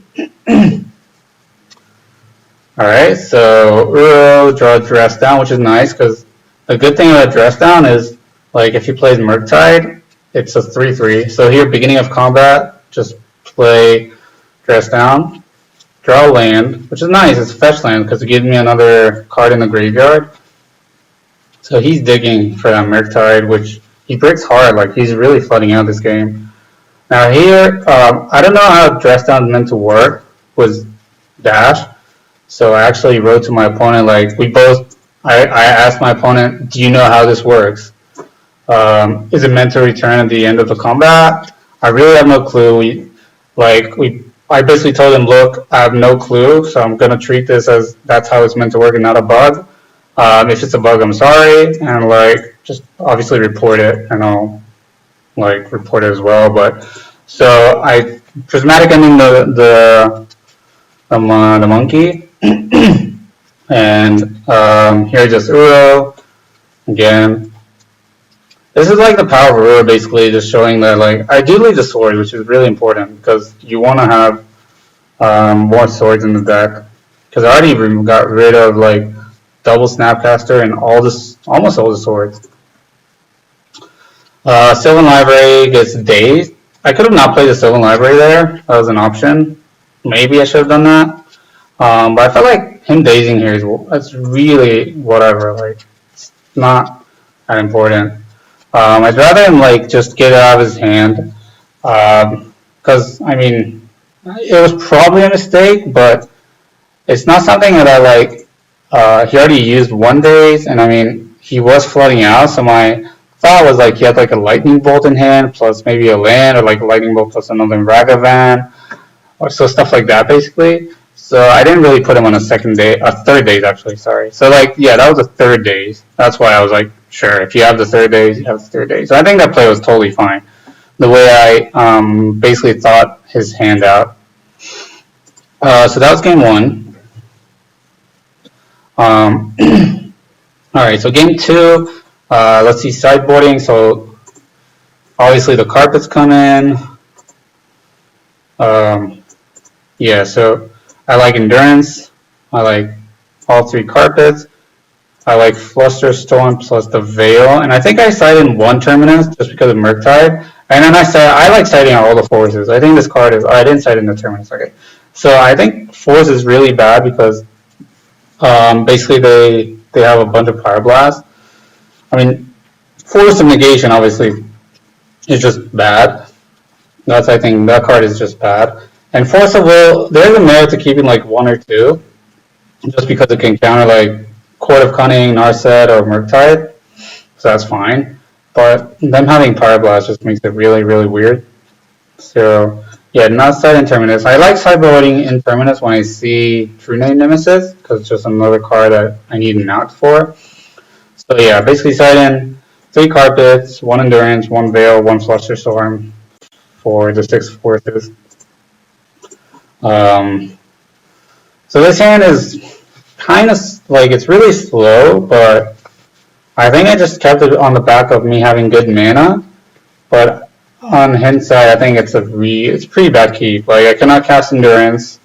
I don't have any card selection or way to deal with my hand. I do draw Pondo, which is kind of nice. He does Power Blast it, which I just go ahead and Flusterstorm. The problem is I have to get a Chop, which just opens myself to Wasteland, but I draw Savannah plus Carpet, which is close to perfect. Like, I think that's probably the perfect card to draw. Monkey does get my Savannah, which is okay. So here I just go Carpet, play my Caracas, which is good against his Monkey, and Endurance is his graveyard. Y'all almost always want endurance their graveyard just because of Murktide and Dragon Rage Chandler. So yeah, opponent brainstorms, ponders, shuffles, and just passes. So I do smell a bit of weakness. Here, I am going to go ahead and just play this Jace. If he has a blast, he has a blast. Like, sure. He already used one, so I mean, I just have to play into it. So I am floating out just a bit. But here, yeah, let's just get rid of the Delver. I do attack because the thing is that, like, even if he monkeys, I do have Karaka, so he needs monkey plus Wasteland. And I also have Dress Down just for even more backup. So I kind of want to get this game over with. Here, yeah, just draw my Endurance. Should have played the land here. I'm not sure if I did. Hope I did. Yeah, okay. Play the land, pass. Then upkeep, I want Endurance. He forces, pitches Daze. We're fine with the 2-for-1s while we get them. So he does draw the Murktide, which is kind of nice because I go Dress Down, and then, like, sure, you have a 3/3 Murktide. Like, I do not care. Plus, I draw cards for my troubles. Jace. Here, the thing that happened here, like, I could have bounced the Murktide, but I was like, well, he could have Bolt or, like, another Blast. I want to get value out of my Jace. And I have Murktide covered with Endurance for now. So, yeah, I should have also put Carpet back on top and got the fetch land. So I shuffle away the... Yeah, for example, this is exactly what happened is this way I got value out of my my Jace, basically. So I play another Carpet, Prismatic Ending, the Chandler, and here, like, I think this attack was kind of bad. I did get a bit too aggressive. Yeah, I think I just cycle Shark Typhoon for 5. Now, I was getting really. The reason is, like, I wanna, like, him having Pyroblast in his deck. Hardcasting it is kind of bad, so I don't really like that play. So expressive iterations, whatever. Bounce a Shark. Now I'm just flooding out a bit, but draw Brainstorm, which is probably the perfect draw of that, or Jace or Uro. Even though Uro, again, he does have Caracas. But we are drawing pretty bad. So we're really relying on this Abundant Harvest. We draw Prismatic Ending, which is probably the worst draw, like, in the deck for this stage of the game. And the opponent makes a nice play with Surgicaling his own Pyroblast, so it grows the Murktide. And then he goes down to 2, and then he goes Submerge, which I draw Veil the turn. Like, he upkeeps Submerge. So, like, he played this perfectly. I think, like, I don't know his hand, but he played it really, really well. So I'm basically now I have to draw, like, Uro or anything, or, like, even a Jace will be great, but yeah, just draw land and die. So I think, like, I think brainstorming with Jace and not bouncing was an interesting play. I think that was a fine play, to be honest. Nothing, like, I did want to get value out of my Jace before he got blasted or bolted. So I think the value of brainstorming is a bit higher than Murktide. Because, I mean, he did need to draw Surgical to grow it, or a second Murktide, but that would have been, like, a second Murktide is kind of far from happening. And, like, obviously me drawing the triple Prismatic Ending and not Swords to Plowshare was kind of a bummer, but this game was kind of interesting in a way that I think the main point of the game was the Jace. I don't think anything else mattered that much, but just showed how good Dress Down is for sure. So let's see, game 3. That was round 6. Yep. Alright, round 6 against Blue Delver, game 3. This hand's great, like, just a bunch of endurances, and good mana. He doesn't have a Wonder, which is, like, the best thing that could ever happen. Obviously, he could have a Monkey turn 2, but again, like he's, like I showed last time, Monkey's not even that big of a deal, especially with Brainstorm. Like now I just, alright, I don't need this prismatic ending, you can take it, I don't care.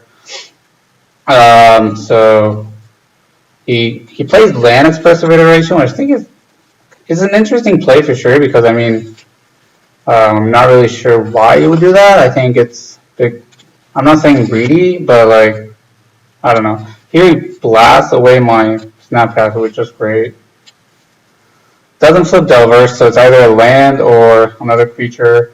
Again, he goes land expressive iteration, so I'm not really sure what's happening here. He does have Force of Will, so he just needs a blue card to counter my Endurance, but we have plenty where that came from. That's fine. He pitches Narset. Like, pitching Narset there for me is just perfect. So he draws Sword, we leave a land on top, just in case he draws Monkey.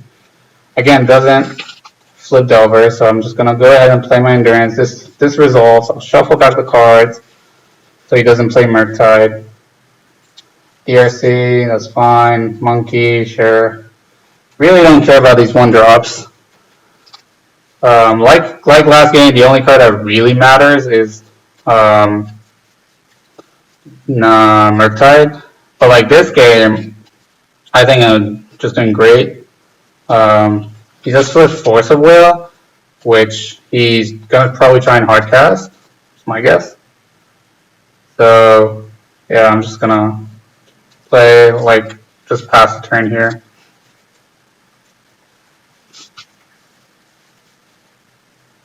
So yeah, land.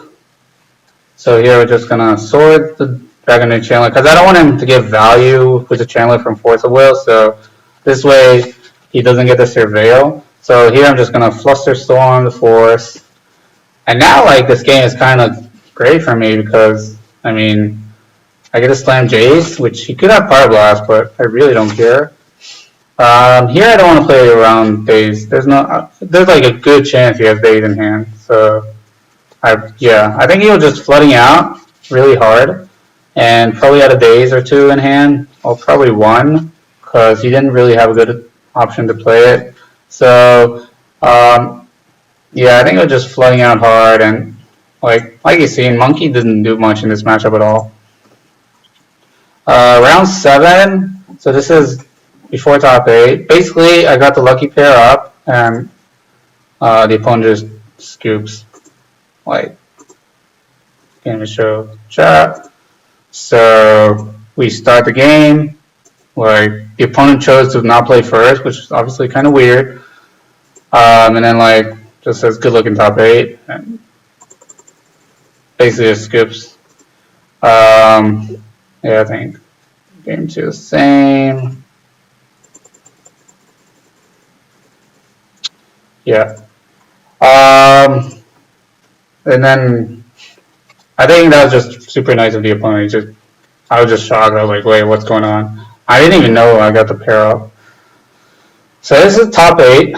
Against opponent, I have no clue. I think what he's playing, but I think I do know. I think he's on Sneak and Show.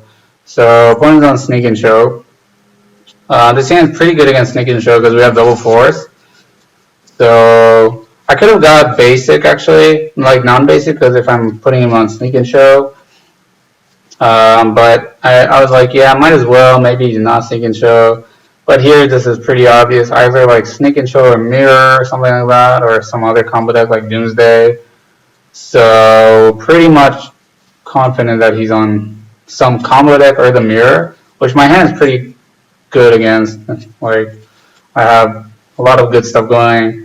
Like basically everything is live except Prismatic Ending. So I just gotta, I don't know, find some way to put pressure on him, and so like an Uro would be great, Endurance will be whatever, but like Uro, Sylvan Library, Jace. Karaka's kind of interesting because makes his game plan a bit harder. So I ponder here, find Sylvan Library. I'm just gonna slam it because if he dazes, he needs to find like a Lotus Petal or something to play around it. To play Show and Tell. So here, like, he could just have it all, right? Just, yeah, Force of Will, leaving Force of Negation, because obviously I can hardcast that one. So yeah, just draw all the cards. Life total is not relevant in this matchup, almost. Yeah, play the Caracas, so any future like sneak attacks you'll have to have more mana for. But now I'm kind of like worried because basically my hand is garbage. Like it doesn't do anything.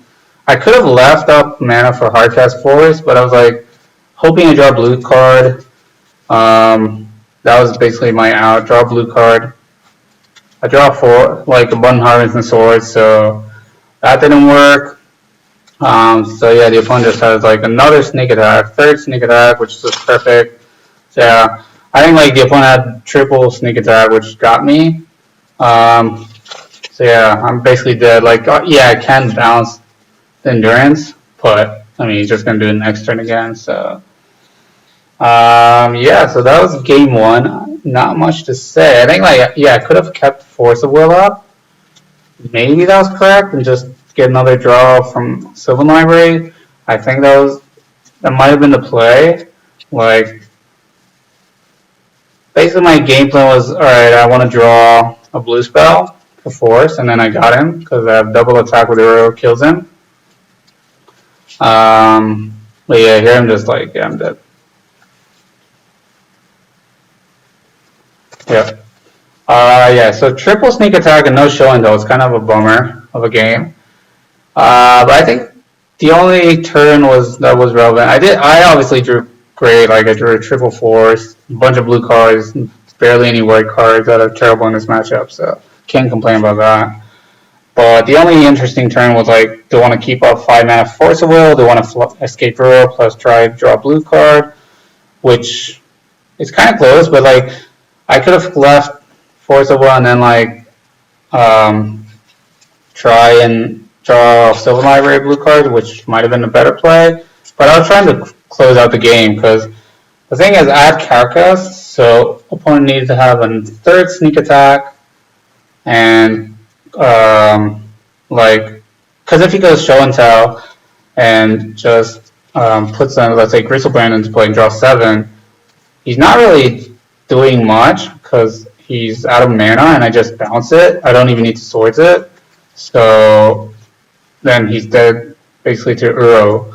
So he really needed a third sneak attack plus Emrakul. Like if it was the third sneak attack plus Gristlebrand, it would not even do it because I just bounce it after attack step. So the only way that this punishes me is if he has a third sneak attack plus an Emrakul. So I feel like this was a good play because basically helps me close out the game faster. But yeah, game one is usually rough. So post Sideboard, just obviously get rid of the swords. 2 endurances are bad. I do side in some carpets. Don't need all 3 because he's not like a wasteland deck or anything like that. And yeah, side in like Veil, Flusterstorm obviously are great. Double Hull Breacher is great. Canonist is great. I was thinking about the third, and yeah, Double Carpet.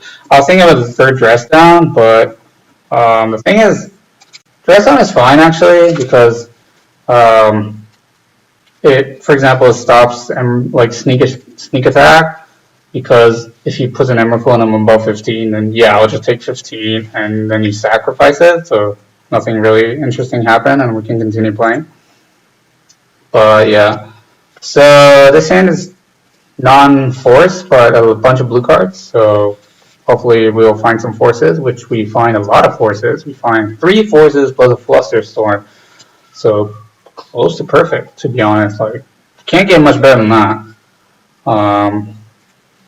Flusterstorm is probably one of the better cards in this matchup, which is why I actually, after this event, I took out the Veil and added a second one to the sideboard, because it's just a better card. Even though Veil was obviously great against like Reanimator, but that matchup was already really, really good anyway, so. Alright, opponent ponders, shuffle, so I'm just gonna like play my Ice Fang, draw another force, play land, like I have a really good hand here, so I'm just developing my hand into really, really good, like close, I don't know, perfect. Plays carpet, which is a bit annoying, but like it's not even that great because I mean, it's 1 mana. So, but this guy is one hell of a card. So I basically have to force this, pitch dress down. Yeah, so here I'm just gonna, oh, I do draw Prismatic Vista. Okay.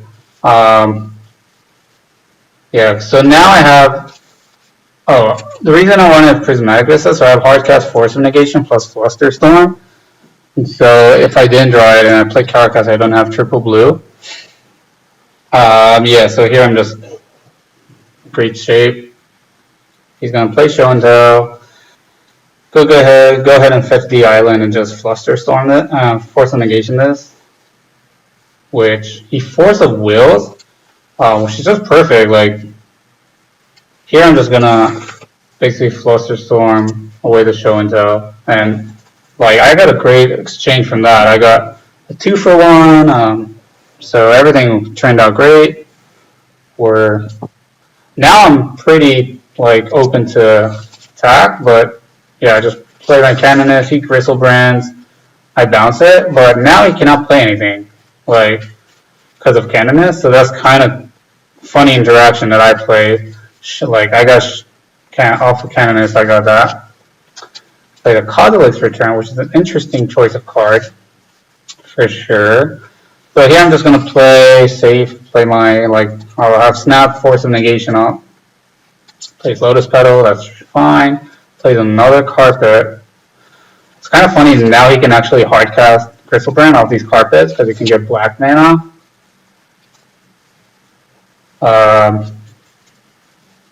So here he plays, this is a card I have not seen. Sphinx of the Final Word, a 5/5 flying hexproof instant sorcerer you control can be countered.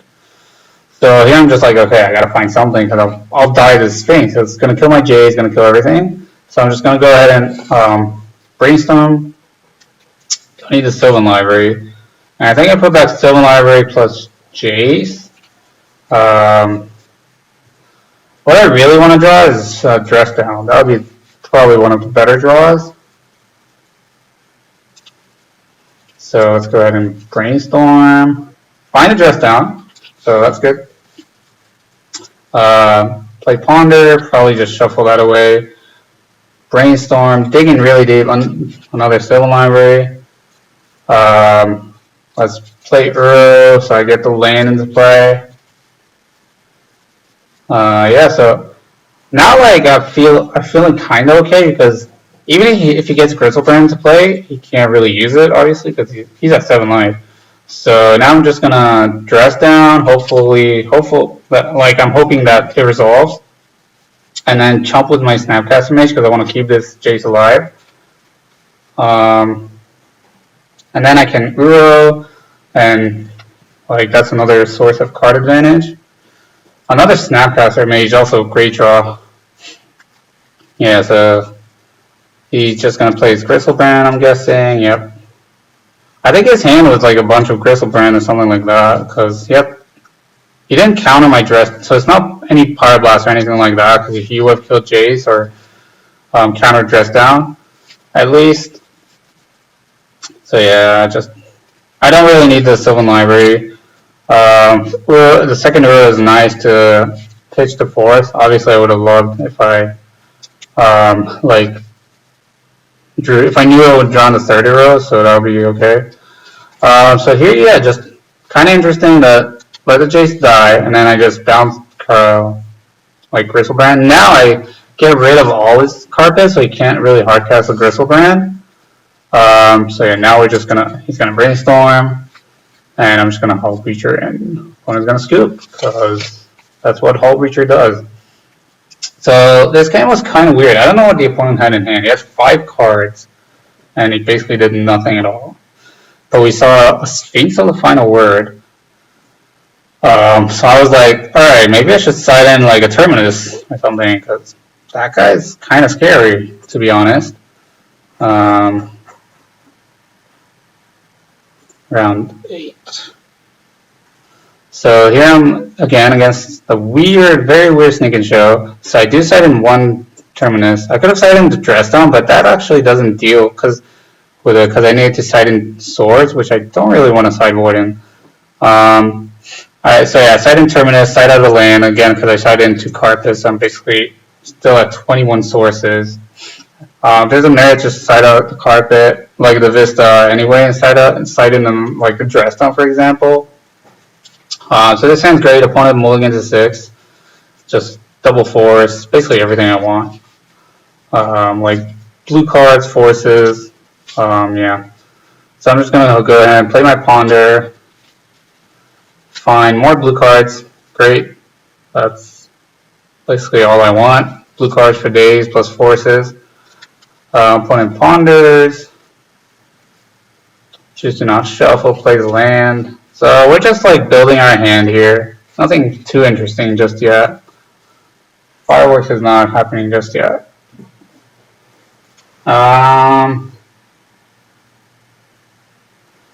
Like I could ponder here, but I think I'd rather leave a brainstorm to see what the opponent's gonna do, and then we can continue from there. I know what I'm drawing. Don't really remember. Oh, maybe I don't. I think these were the 3 cards that I pondered. Yeah. So here, brainstorm. So fresh brainstorm. I do want to draw the land. So this was a mistake. I noticed it after I played it. I was like, I want to draw the land. So I should have put Shark Typhoon second. Then I draw the forest, so I can go Uro, play a land. So then the Uro actually works. So that was a small, pretty big mistake there. And here the opponent's like, play Magus of the Moon. I was like, wow. Alright, sure. Like, I have basic lands. I don't really care. And like, I'm just gonna go, yeah. I'm gonna end of turn, dress down. He spell pierces. I could have fought for the spell pierce. But yeah, I was like, sure. Draw my Carpet. Play Carpet, and now I have everything. I have triple forces, Flusterstorm, so he's not going to combo me. And this Magus of Doom is kind of like making his mana worse because he cannot play his Carpet, so he actually has dead draws in his deck right now. He explosive, I kind of have to counter this sadly. He forces back, which I'm like, alright, deal. So I'm just going to Flusterstorm. And now the opponent's on 0 cards, where I have, like, basically all I want. Like, Uro, Force, so draw another Force. I think I shuffled this because, yeah, the reason I shuffled it is because I cannot shuffle it away with a fetch because of the Magus, so even another Force it's not really that great, so I really want to just, like, shuffle it away and it's like more action, and then because 1 force is not enough. But now I feel great because I drew double blue cards for my double force of wills. So this game is pretty much over. Like I'm drawing 2 cards per turn. I have the opponent's on 2 cards only. His deck has way more dead cards than me, like all these Emrakul's, Bristlebrands, even the Sphinx, even Carpets. He has a lot of dead draws, where my deck is all gas now because of Carpet. So I'm totally fine. I think I do eventually Prismatic ending it. The reason is like, the reason basically is because I want to just beat him down. And even if, like, what happened here, I turn on his Carpet, but that's fine because you only have 3 cards in hand. So even if I turn on Carpet, that's totally fine. But I really want to turn on my fetch lands, which are way more important than his. So, I mean, he doesn't even have a fetch land. So, here, just beat him down, play Abundant Harvest, find another Force, Sylvan Library. This game is, again, really, really over. Force of Will, it doesn't even matter what he does. Like, I have Veil, another Force. I have everything I want. So, yeah, so kind of weird version of Show and Tell with Magus of the Moon and the Sphinx. some like explosive he sided in with. I think like siding in explosive kind of weird. I mean, you're siding in your own carpets, so like you want to blow out my carpets, but you siding in carpets with explosive. I don't know. It's kind of weird. But again, like I do have Sylvan Library, so that's an option that he wanted to like deal with. But yeah, that was pretty straightforward house. Like when it goes well for ban, you just get your card advantage going with Sylvan Library, Uro, and then basically pile up your hand with a bunch of counter spells, or just hate cards. For example, like Dress Down was nice. Canonist is great, or Hull Breacher, for example, like these hate bears. That's how usually the control versus combo matchup goes post sideboard. Is that like the control deck sides in all these hate bears and more counter spells, and the combo is either they have like game like a sideboard plan of like changing their deck, or they try and improve their deck with like carpets or stuff like that. So yeah, that was that. All right, come back. Let's go to last round. Well, round 9. Top 4. So up against this username, which I have no clue what he's playing. I'm on the play, which is nice, obviously. So let's look at the opening hand. Just a pretty good opening hand. I think like this is a really easy keep. No white card, so if we're against Delver, that might be a bit rough, but I mean, between Ponder, Brainstorm, Sylvan Library, we can easily find some stuff. And also Endurance is just great against Delver, so we got that going. So this is pretty easy turn 1 Ponder. We do find the swords, so keep that and a forest, which is nice because that way Misty Rainforest can fetch a dual land. And big surprise, we're against Delver. Now here I do like slamming the Sylvan Library. The reason is I don't mind it getting dazed. Like basically if he has it, that's fine because that way he can't dash Ragavan. And this way also like it puts him back a land, which is good. And Sylvan Library isn't even that great of a card in this matchup. And also him playing Daze means that he'll need a second Daze for Endurance. So I kind of like doing that. So opponent reveals Lightning Bolt. Now here just kind of like going land go. I do Brainstorm. 1 second. Yeah, so I Brainstorm, put back Abundant Harvest in the land, get Savannah.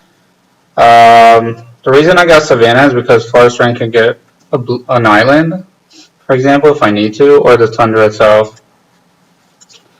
I think that might have been a small mistake. Maybe I should get the Tundra. That way I can get Savannah with Flooded Strain and play Endurance.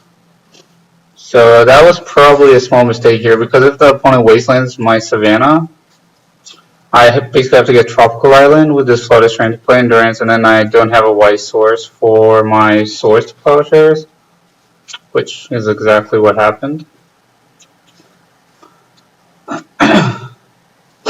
So here I'm just gonna, I do Swords. The reason is because I just want to get my basic lands going, and also the opponent is far from playing Murktide Regent, and also I have Dress Down for Murktide, so even if he goes Murktide, I have it. I can Dress Down it, and it becomes just a 3/3. Drawing Tropical is nice because now I can Endurance safely.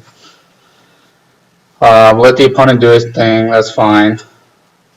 And now I'm totally protected as well from pretty much everything. Except Force. He has to Force, but even if he forces the Endurance, I think that's fine because we trade like okay, so he Unholy Heats. That's fine. Trying Snapcaster Mage was just amazing there because Snapcaster can basically it's another Sword to Plowshare if he does draw Murktide Regent. the opponent is going wild with Ponder into expressive iteration, and so Force of Negation, not the best route. As you see, Force of Negation is pretty weak in this matchup. But here the opponent is going to go Murktide Regen. I am going to play the Dress Down, so it's a 3-3, which is just a nice little interaction. I could have gone end of turn, Snap Swords, but there's absolutely no reason, just because that plays into Daze, and you really don't want to play into Daze. And obviously you Snap Sword after. And drawing the sword, this is pretty much, I want to get the, like I can Snap Ponder, that way, because this Murktide is whatever, kind of now. It's just a 3-3 flyer. We can sword it anytime I want. Bolting the Snap was just an interesting play from the opponent. It kind of showed that he has Monkey, but I know I have a land on top. So even if he has Monkey, I'm fine with that. Otherwise, I don't see a reason to bolt a Snapcaster Mage because he's at 18, I'm at 14. He's beating me down for 3. He could also have a second Murktide, but again, we're totally protected against that with Sword in hand, Snap Sword. Also, Ice Fang was enough snow permanence. So this game is, I wouldn't say locked up. We're basically an Uro away from locking it up. Yeah, anytime we draw an Uro this game, we basically... So yeah, that was the reason the opponent bolted. I do want to sword there just because I don't want him to get the value.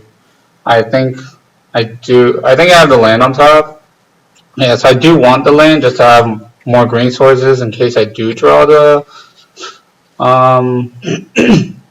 Uro.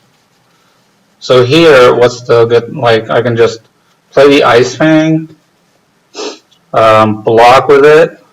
So, and also Force of Negation any, for example, Lightning Bolt on Holy Heat he has. And now I can just sword the other Murktide, and this game is pretty much close over now, and now it's just done, like, because I knew I had the Uro right, but from the third card from Ponder. So yeah, now this game is totally over, basically, I think. Like, we already dealt with 2 Murktide Regents. The opponent is far from playing the third one. We already have the Uro. In game 1, they don't play like Surgical Extraction or anything like that in main deck. That'll be pretty interesting list to have Surgical main deck. Opponent has a third Murktide, but this one just a 3-3, so we can easily deal with that. I do 4 just in case I draw Force of Will, which I do, which is pretty easy Force of Will here. Force of Negation, just a kind of dead card. So I Force of Will the third Murktide, and yeah, the opponent scoops because, I mean, he has nothing. Probably has like a Daze plus something in hand, and next turn we're gonna Uro, and then. So that was game 1. Pretty straightforward game 1 against Blue-Red Delver, or Blue-Red, I don't know, Monkey Delver. Some of them don't even play Delver. Sideboard, same sideboard. I side out all the forces. I did side in 1 Terminus, again, just because we saw, I'm guessing the opponent played like even 4 Murktides. So I feel like that's fine. I really hate. So this hand is pretty easy keep. We have good mana. I am going to Prismatic Ending this, I think, just because if he dazes again, it slows him down. Also, the opponent mulligan, which is important. Now here I feel pretty confident because the opponent just kept, like, I don't know what he kept. So Pyroblast this, probably has a Murktide in hand. That's my guess. This is going to be Expressive Iteration for sure, which gets him back in the game because it's a nice 2-for-1.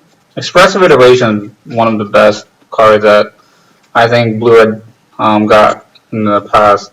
I don't know, because the ability to, like, now they have basically 12 very, very good, even, well, Expressive Iteration is in the cantrips, actually 2-for-1. They have like Ponder, Brainstorm, and Expressive Iteration, so it's really hard to keep up with them. So here I'm just going to Terminus this DRC. I know it's kind of spewed of a terminus, but I think it's fine, just because I don't want him to get value from it, and I have a source for Murktide, which the opponent is going to play here. Yeah, that's fine. So I'm going to go ahead and play Brainstorm. I think put back the 2 lands, but I do want to draw one of the lands, so I'll draw the land, and then I could have upkeep Swords. Here I do respond to the expressive iteration. Opponent does have the Force, so I'm looking for like the Fluster Storms or Veil of Summer that I cited in. No such luck. So still digging. Now here but I do draw a nice set of cards with Carpet plus Snapcaster Mage plus Uro. So, but yeah, the opponent surgicals my Swords, which is a pretty smart play because makes basically. Now here I could Uro, which I do. Now the reason for me Uroing here is I was hoping to draw a blue source off this Uro, and then I can just flash it back, but I don't, and the opponent had the second surgical extraction, so him drawing both surgicals, which probably played only 2 is my guess, was huge. Like, that was very good for the opponent. But here I can just Snapcaster plus Terminus. I am at 6, so, but yeah, here I'm just going to go Jace, bounce Murktide, but like the opponent was on 0 cards, so bouncing there was really good because the reason for that was that if he doesn't draw like Bold or Pyroblast, so if he just draws like, I don't know, removal or counterspell, well, not removal, but like a creature, or because even if it's a monkey, so I can Snapcaster plus Snapcaster, block it, or even dress down so it doesn't have haste.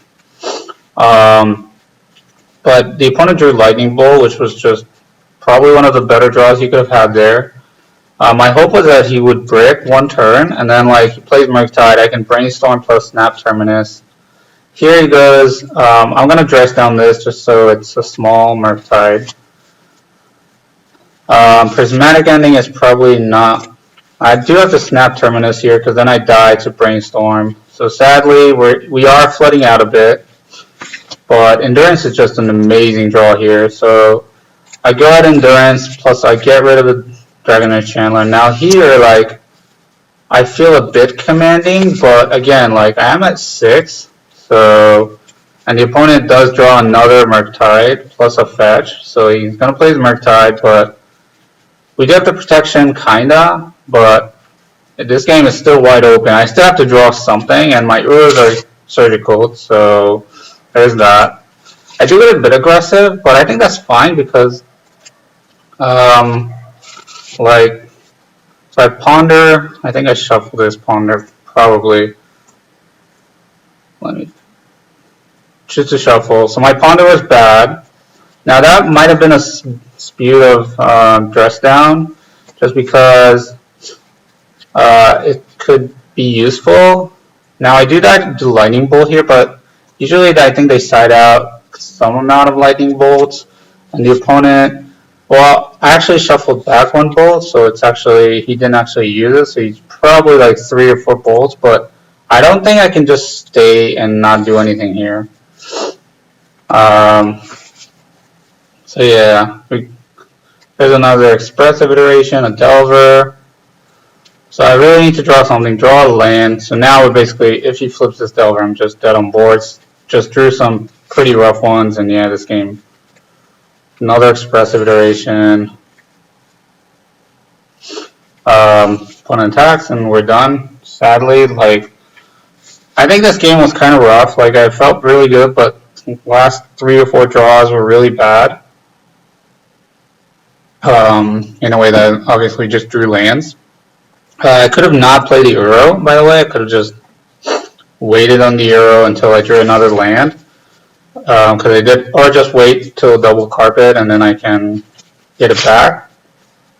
So that was probably a mistake there that could easily cost me the game, because Uro could have, well, I don't know, could have easily raced, but could have given us a lot of inevitability and played better there. So that was game 2. I was pretty bummed because I think playing that mistake cost me. But again, I was really under pressure from the Murktide, so that was a thing. So game 3, pretty good hand. Got my removal spells. Again, no point in playing into days here, so just gonna go ahead and prismatic ending that. It's really nice that you get to prismatic ending a monkey, just because swords is better against Murktide, obviously. So, and also no wasteland. That's pretty good for us. And also not another threat in general. The opponent does play now. The opponent does play Ponder and not to shuffle. I Ponder and see Brainstorm, Ponder, Land, which is great. The reason I did Endurance here is, again, days. You really don't want to play into days if you don't have to, which I don't have to here. My hand is just set up in a way that I'm totally fine not playing around. Like, I don't need to play around days. Wasteland Pass, which is pretty nice. Like, I like that.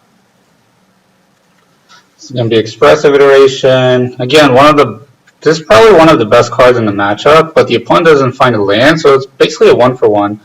Now, I do know I have a land on top, so I want to draw that land, so I just go Trop Go. Now I have Endurance playing around days, so I'm just going to go ahead, get my island, and just play the Endurance, and he has to basically have Force. So he Brainstorms, okay. Upkeep Brainstorm. That's good because it's -1 card. Now, he's going to Daze, which I'm going to pay for, and then he's going to Daze again, which again, this is pretty good. It's still a 2-for-1. So I was pretty happy with that, but here, like, the opponent just surgicals my Endurance, which is probably a smart play, but the issue for me was that, like, I had an Endurance in hand, so that was kind of rough. Then he goes surgical my Ponder and hits a Ponder in hand, which again is a smart play, but I don't know if it's smart in that way. I mean, my hand is pretty good even without the Ponder because I have Brainstorm, but it does give me less card draw. He does leave the cards in graveyard, which is probably a misclick. You really want to take them out just because of Uro, so less cards in the graveyard to escape. So here we just play land go a bit. I think I don't Brainstorm yet just because there's no reason to. Just let's wait. So here the opponent goes Chord of Cunning. Now the other important thing is that he's low on time. So Chord of Cunning is a bummer. Like, it's really good here. So I do find Carpet, and then I'm gonna go ahead and just Prismatic Ending the Chord because I don't want to get milled out, and he can easily mill me out now because he got rid of my Endurances. He does play Land Expressive Iteration, which I think is a tiny misplay. Like, you want to play Expressive Iteration before. So just gonna go ahead and Swords. He's gonna Force. So Swords again. So got the value out of that, but he is drawing 2 cards per turn. So this game is, I'm basically trying not to die because of the, because he's drawing 2 cards per turn, but his time, I'm basically trying to win on time. Not in a way that, like, I'm playing different, but that's my way out now. Yeah, I'm just gonna not use Court. I use Carpet. He does mill my Uro. Now, he already used 2 surgical extractions, so my guess is that he has less. I'm pretty sure he's like on 2 surgicals or something like that. So yeah, we're gonna double Dress Down, double Blast. But basically this Court is gonna just like get away with the game. And I don't think there's much I can do. Like, I do need to find another Prismatic Ending or Snapcaster Mage, which he didn't mill yet, so that's pretty nice. Just find lands. So not much luck in this game, I think. Like, I don't think I could have done anything different. The 2 surgical extraction were pretty good for the opponent. He did come insanely prepared for the mirror, for like ban with triple Chord of Cunning. That's probably like the best card in the matchup. And here I'm just dead because he's going to mill me 20 and I already have 10 cards. So his game plan of basically surgical extractioning my endurance plus triple court just got me. I think the opponent played pretty well. Other than like small misclicks, but I think that was just because he was low on time, playing fast, so it's not really a mistake, just misclicks. I don't think this game I could have done differently. Maybe like playing around double days is, even if he double dazes me, that's fine.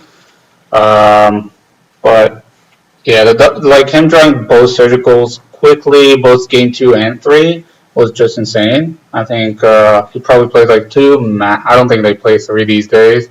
So the way that he drew both surgicals very fast, game 2 and 3, but that just shows the power of Delver. I think like they have a lot of card draw, so even if they mulligan or they stumble a bit, they can easily get out of it, just because they have like 4 Ponga from Brainstorm and usually 4 Expressive Iteration. But I think the deck is still quite positive against Delver.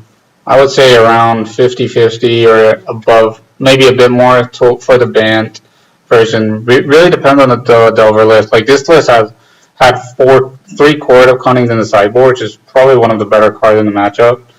And usually they don't play like so many, maybe like 1 or 2 max. So this guy came prepared a lot, like a lot of blasts, which is just standard, and like 2 surgicals probably, which is standard, but also like 3 chords. So he had a lot of sideboard. But I think game 2 I could have maybe won with playing Uro properly. I don't really remember the life totals now, but you can go back and check it out. And if you like this kind of content, just going over games, explaining lines, finding my own mistakes too, which is good for me, but I hope it's good for you guys. So please write to me wherever, Twitter, Patreon, and I hope you like it, and I'll see you then.